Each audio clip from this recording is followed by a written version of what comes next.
Hey guys, Chad Goldstein here in Goldstein Diamonds out of Scottsdale, Arizona. And Troy Perkins. We're going to tell you about how we buy diamonds. You know, one of the things we do is we buy diamonds from the public, from other dealers. So we're kind of run through the process of how we buy loose diamonds or mounted diamonds. So take it away, Chad. All right, so first off, we have our diamond tools here. We have our sacred diamond loop, as you will see people in the diamond industry with these all the time, and it's called a loop, and it is 10 times magnification. That is the #1 important tool. Also have my tweezers here to hold a diamond, a color grading paper to grade some color, and that's basically it. Calculator, price sheet, but we'll get to that in a second. So we have 3 diamonds here that were mailed in from a customer out of state, and they wanted to get offer on their diamonds. So the first thing you do is we take it out of the paper. So what we do is we confirm the weight, because you know different scales do different. So we actually have 3 or 4 or 3 main scales here in the office. So if we think there is an issue, we do weigh it up on all the scales to just confirm it is right, which is the same as a lab reporting company like the GIA would do. Right. So he's exactly right on that, and we have already weighed this, and this weighs 2.00 carats. So as you can see, take the diamond out of the paper, pick it up with my tweezers. You can see, hold it. Then first thing I'll do is I'm going to put it in the color paper, and you grade color from the pavilion of the diamond. The pavilion is the back, and we have an idea of what color it is. And we always usually have more than one opinion, as colors range, and it just always helps to have more than one opinion. So we try and pass around the office between Chad and I, and then David as well.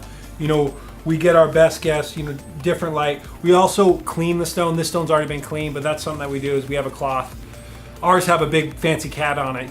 If you know what we're talking about, then if you don't, sorry, go check out the cat ads. But okay, so here we have graded this as an eye color diamond. So we have a consensus that this is an eye. So after we grade the color, we pick the diamond back up, take my handy dandy loop, inspect the diamond for inclusions and blemishes to get a clarity grade as accurate as possible. Okay. And with the clarity grade, he's rocking it back and forth to kind of see if there's any inclusions, you can see them as you rock it back and forth. You know, with the loop, you get the best turn, as you see here. So now we're gonna get Troy's opinion on his clarity, and we make it fun. So I don't come out and say what I think it is. I let him do it. I let him get his clarity grade first, yeah. And we'll say at the same time to try to agree on what we think the diamond is. And sometimes when we get the price, we'll write down the clarity grade and then kind of like rock paper scissors, do the same at the same time, so we get what's going on. So I think it's SI1. And I would agree with you. So I agree on the SI1 clarity, and I think it's an eye color. Yeah, I think it's eye color too. Eye color. So it could get H, but I think it could get I. Sometimes it's a border, but. And when we talk about, when he says he thinks it could get H, it's based off of sending it to the GIA lab, correct? GIA laboratory in San Diego or New York, and they'll give it its official certificate with that official color grade. So, but we don't have that handy. So actually a lot of our buying we're taking a gamble every single time we make a purchase, because if we're wrong and it comes back a different color or lower clarity than we thought, then our wallet is going to be paying for it. So here we go. Now, Go ahead. So when we discuss price on what something's worth, you know, I'm sure you notice here on the side of the camera, we have a copy of Martin Rappaport's Rappaport magazine. Really, that's a benchmark. You know, I guess it's called a retail price list, but really it's a benchmark of where we can use different sizes, colors, and clarities. And we know how much to buy or sell at a discount or over the list, depending on what the market's bearing at that time. So if it's a 200 versus a 299, it's the same number on the list. If it's a good SI2 versus a bad SI2. If it's D-flawless and it has strong blue fluorescence, or if it doesn't. So there's so many other factors. Of course, we haven't even touched on the cut yet, but there's cut as well. Right now we're dealing with a 2-carat round, so cut really is a big factor. So we need to measure the table, take the face-up measurements, take the depth, and really decide, hey, is this going to get what the market wants today, which is XXX, which you can check out my opinion on XXX on some of my other videos.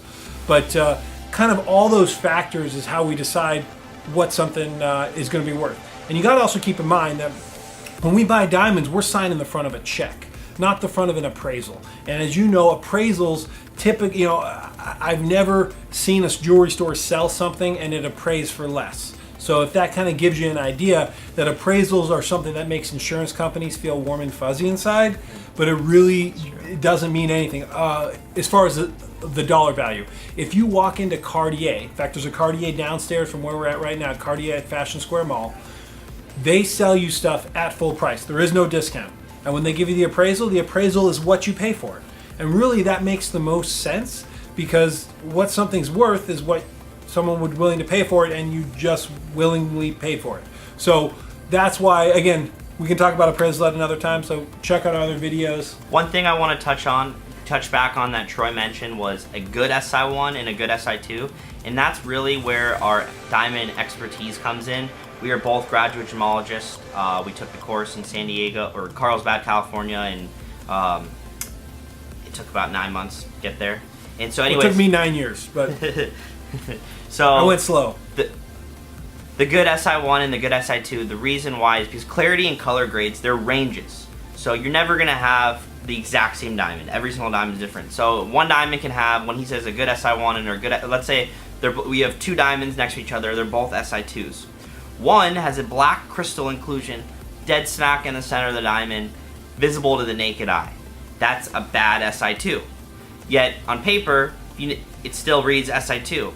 While where our expertise comes in is we're gonna look to buy things such as good SI2s, where it's a white inclusion and there's 2 or 3 of them, but they're on the side of the stone and not visible to the naked eye. So all these factors come into effect when buying diamonds. Well, I think that could be maybe a flaw in GIA's grading scale, or not maybe, definitely, is that for someone who's trained in diamonds, it gives you a good idea in learning what the different issues are in clarity. It actually lists on the GIA report the different issues, whether it's a feather, a crystal, an extra facet, all the different things. That gives me an idea, but we have to look at the actual diamond. And so unfortunately, all the Blue Nile trolls out there think they know everything about diamonds because they research for a day online. And hey, I appreciate it. Please DM me, ask me any questions, but you can't know diamond by researching just like that. Like I said, I know it took me 9 years to get my 6-month GIA, but I did get my bachelor's in 3 years, so I have to boost myself up there. Gotta be a smart guy. 9 years. But basically, you gotta look at a diamond. Yes, well said, and thank you for watching our segment. Yes, thank you for watching. Check out our other things. Check us out at goldsteindiamonds.com. Check us out at our YouTube channels, our Instagram channel, Facebook. We got it. Thank you. Thank you.